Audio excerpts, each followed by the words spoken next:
Welcome to Nature's Neighbor on AM 1230 KPRL. Nature's Neighbor. We're live and local and all about living sustainably right here on the Central Coast.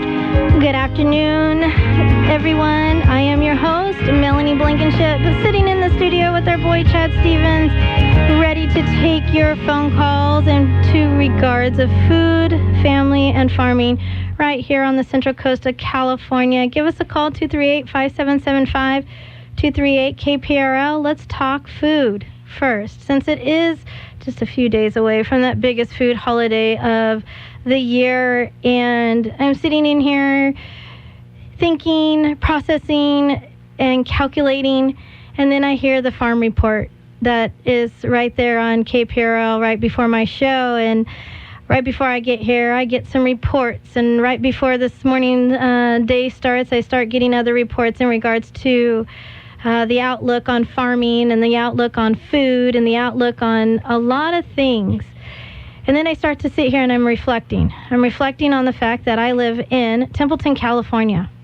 I have to be one of the luckiest people, and I am truly 100% really recognizing this week more than ever that I'm very thankful that I have worked as hard as I have and lived the way I live to be able to say I live in Templeton, California. And the reason why I'm saying that is, you guys, how do we continue in this community when every bit of news that we have been hearing for the last several years, but realistically a flood, and this last month that everything is about the doom and gloom of food and farming, the doom and gloom about our healthcare system, and how can we sit here and continue to talk about a healthcare system when we don't even have healthy food?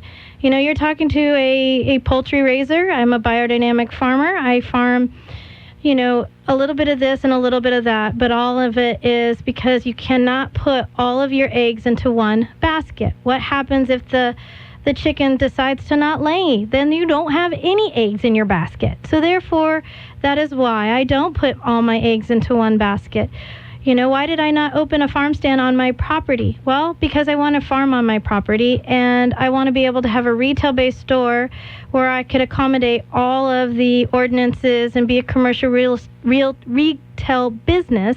And so that's why I moved my store and my farm stand, and I wanted to support a group of people, not just do it all myself. And I wanted to be able to eat a variety of different things, and that's why I did that. So why am I here? Why am I talking like this?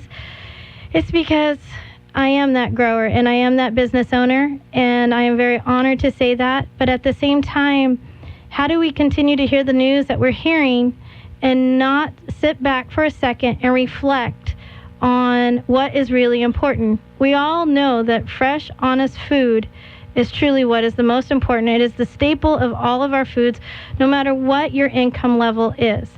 I was very honored to, because of the way that the holiday falls, we ended up having a little family dinner last night with my mother and father-in-law and her friend.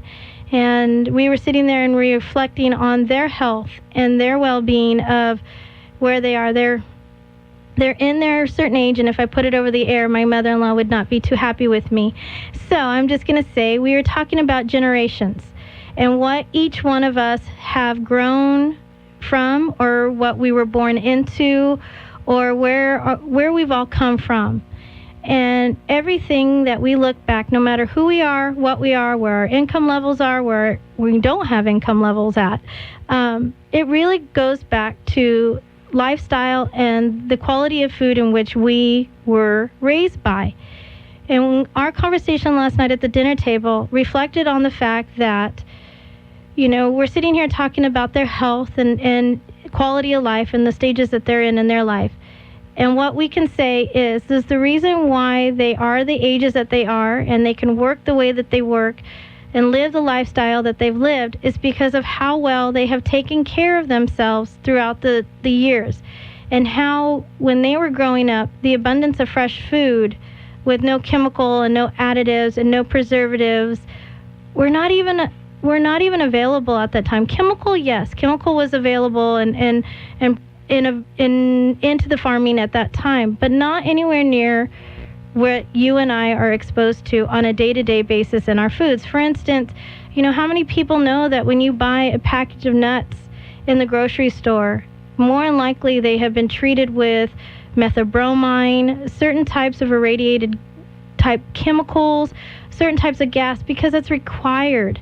You know, it's a form of pasteurization. Everything is about food safety now. It's not about the safety or the quality or the, you know, the freshness of things. It's more based on food safety. And because there has been cases of E. coli and bacteria and all this other rapid amounts of bad things growing, and instead of taking the problems that are there and dealing with those problems individually, we have an overall rule. An overall rule, it's you know, safety comes first no matter what. So treatment is more important than quality and what it is. And also the bigger it is, the more treatment it becomes, the more handling that happens, the more treatment it becomes. And so there's this whole different mindset about food. Here I am raising, all our turkeys got delivered to the USDA processing facility this morning, and you'll be all available for pickup fresh tomorrow. Where in this community, besides maybe J&R Meats, can you go and get a turkey like that? You know, I just heard on the farm report right before we come onto the show, you know, I know this because I'm in this business. And when people come in to compare our birds versus grocery store birds, there is no comparison. Literally, they were all raised on green pastures, fed all organic food for 21 to 35 weeks, depending on the variety of a bird that they were. And they are all literally delivered this morning alive, healthy, high quality, and are going to be available for fresh pickup tomorrow. Where can you get a bird like that anywhere locally at that quality or that at that freshness? And here we hear on the farm report that turkeys are going to be cheaper because they have an overabundance of frozen birds. They don't talk about how long those birds have been frozen, where those birds actually came from. So, you know, where do we draw the line on what is real, what is not, and what is the true cost of food? Believe me, guys out there, I would do anything I possibly can to make it cheaper. And believe me, I love living simply the way that I do. I don't need a lot of things. I just know I need fresh, honest food, and that's mostly what is important to me in my life. And I am going to do what it takes to be able to provide that fresh, honest food for me and my community. And with that, I also want to, on a positive note here, I want to introduce that our show, I just, with Valerie from Noble Productions, produced a TV show called Food, Family, and Farming. It aired last Friday. It is in this whole scheme of where I'm going in my path. And my path is, I don't think I'm doing it right or wrong or better or least than anybody. What I'm trying to do is invite more people, more awareness of what we can do as a community to be able to provide fresh food. You know, with all the rules and regulations that are going on and the change and what has to be done and what hasn't been done, I really feel like the way that system is now, there is a true disconnect of what is real and what is not. And to me, real food is things that have been taken pride in, and overall quality is more important than the quantity or the bigness of things. And that's where I'm trying to go. And a lot of people are looking for that, but don't know where to look or how to ask the questions or what really is going on and how to do it. And a lot of it is too within the last, and this is also was based on the conversation that I had last night with family, is how many people in my mother and father-in-law's generation and also my mom and dad's generation, how many people still had family or friends who were still connected to a farm, a full legitimate farm. How many of us in today's society have friends or family that are still connected to a farm? And that right there, guys, when that topic came up last night at dinner, it was actually kind of shocking to sit back and think that even when I was in high school here in Paso, we had at least 2 to 5 people per 25 kid classroom, 2 to 5 kids in that classroom that were still farmers or rancher kids, meaning they had to get up every morning and do animal chores or do irrigation chores, or they were providing food not only for the community but for a big market.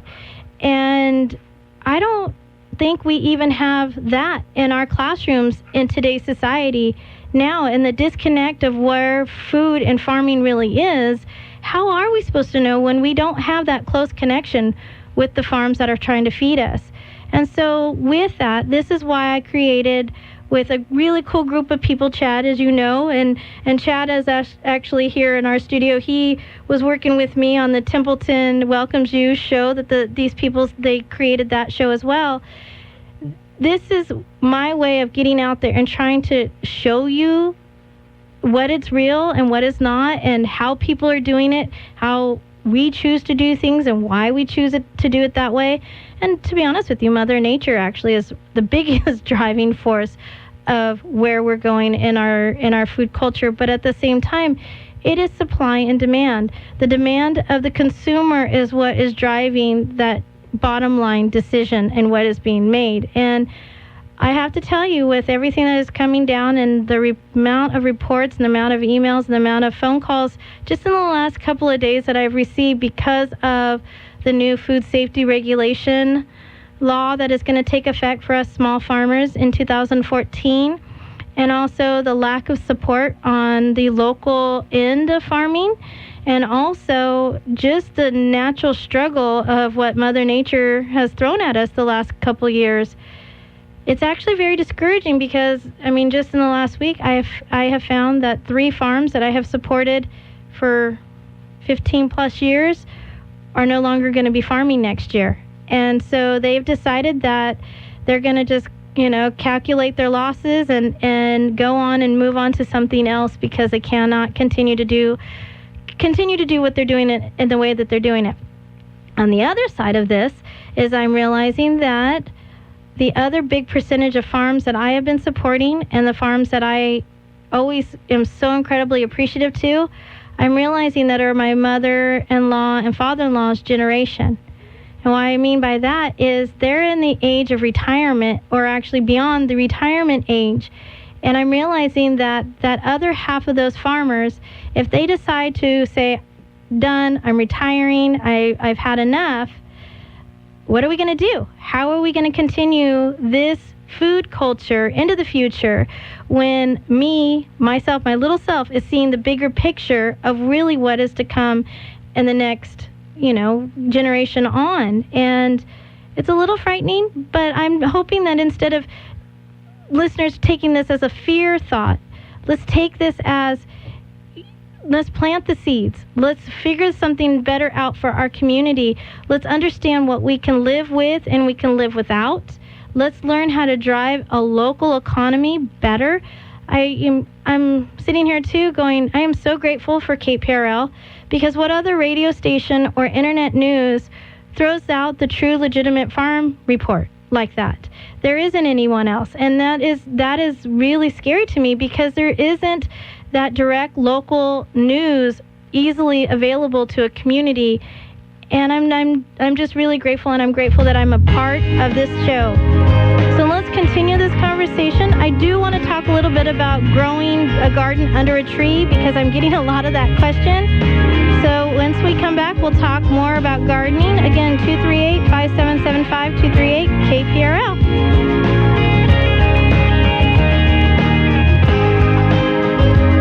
Welcome back to the second half of Nature's Neighbor right here on KPRL 1230.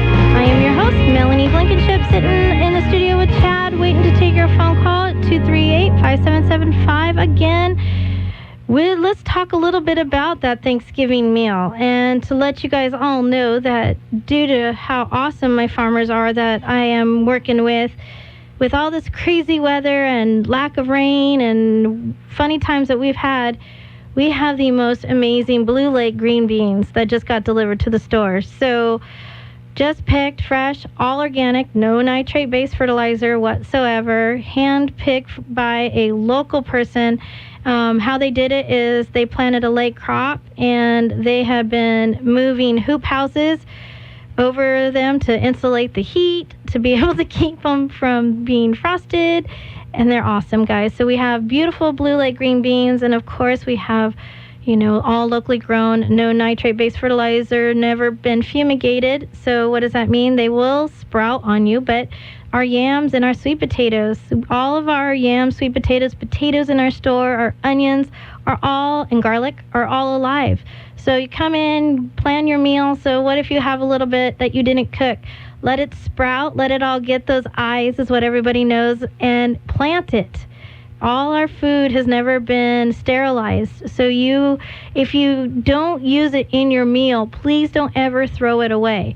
Figure out how you can continue to use it, because in today's society, all of us can't afford to allow anything to go to waste. And also think about that too. Think about when you go and buy your food, know that you have a trash bill too. So instead of paying for it on that end, maybe you can justify your budget on paying for it on the fresh end and getting it better and getting it fresher and safer and providing in a local economy when you do that. So keep in mind when you're doing all that. And also too, guys, we have our full licensed kitchen right inside Nature's Touch, downtown Templeton on the corner of 3rd and Main.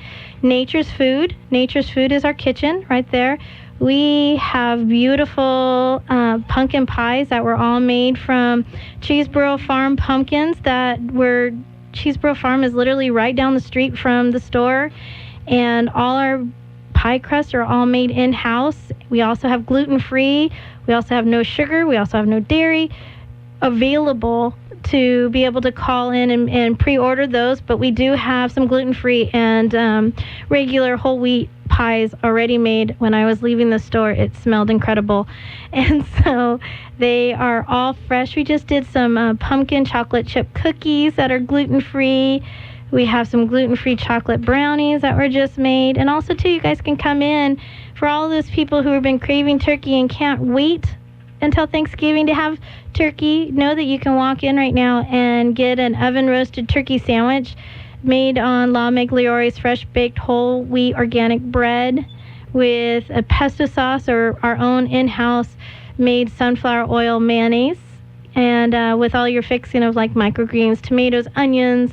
We have Nature's Touch right there that we source all our goods for Nature's Food. So literally where it's coming from. You know exactly what's on your sandwich or your soup or your salad or your pie. There's no questions, there's no wondering. And literally, where can you walk into anywhere in this community and say, I am one of those. I am one of those that if I eat this, I don't feel good. So can I not have that in my food, but I'm hungry and I want to be able to eat something that tastes good? And we recognize it. If it's something that is specialty that, for instance, like the no dairy and the no sugar, just give us a little bit in advancement. We will make it to be exactly the way that you need it to be. I am one of those, is what I always say. When people come in with dietary issues or, elements with food, please don't ever hesitate to tell us exactly how you need it, because I understand. I am a person that suffers from a weak liver. And because, no, I'm not a big drinker. I wish that was my problem. I have a weak liver. So what does that mean? That means I have problems with processing certain types of chemical or synthetic. And so that also means that if I do get exposed to that, I suffer from migraines and an achy body. And I get the migraines that are debilitating, that put me in bed and I can't see. My eyes go blurry and I am that person. Literally, if I get a little bit too much exposure of a certain type of like nitrates or MSGs or, those type of chemicals, I can't function. And so I know what it feels like to feel good. Here I am, living proof. But I also know what it feels like to feel bad. And so in my way of thinking, I don't want anybody to ever have to feel that way. And if there is anything that me, myself, or my store can provide to alleviate that for you in your life, know that we're there for you for that. So for all those Thanksgiving fixings, we are, sold out of turkeys, but I just harvested some geese. So if you want a goose for your table, do we always have to have just turkey for Thanksgiving?